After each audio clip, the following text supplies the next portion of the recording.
வணக்கம் நண்பர்களே, டேஸ்டியான வேர்க்கடலை பொடி செய்யலாம். 1/4 கிலோ வேர்க்கடலையை நல்லா ட்ரையான கடாயில் போட்டு ட்ரை ரோஸ்ட் பண்ணிக்கலாம். 5லேருந்து 7 நிமிஷம் ஆகும் வேர்க்கடலை நல்லா வறுபடுறதுக்கு.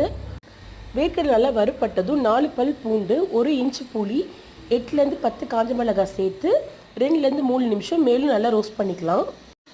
இப்போ இதை நல்லா ஆற வைக்கணும். ஆற வச்சுட்டு தேவையான உப்பு, பெருங்காயத்தூள் போட்டு அரைச்சிட வேண்டியதான். என்னோடய பாப்பாவும் ஹஸ்பண்டும் நான் வறுத்து வச்சுருந்ததில் பாதி வேர்க்கடலே காலி பண்ணிட்டாங்க. நான் சின்ன வயசில் எங்கள் அம்மாவுக்கு பண்ணேன். இப்போ என் பொண்ணு எனக்கு இந்த மாதிரி பண்ணுறா. அவளுக்கு தனியாக ஒரு பிளேட்டில் கொஞ்சம் போட்டு கொடுத்துட்டேன். இப்போ உப்பும் பெருங்காயத்தூளும் சேர்த்துட்டு பல்ஸ் மோடில் விட்டு விட்டு அரைக்கணும். ரொம்ப அரைச்சிங்கன்னா வேர்க்கடலேருந்து எண்ணெய் பிரிஞ்சு வந்துடும். இந்த மாதிரி லேசாக திப்பி திப்பியாக இருந்தால் தான் இந்த பொடி டேஸ்ட்டாக இருக்கும். இது கூட எண்ணெய் எதுவுமே ஊற்ற தேவையில்லை.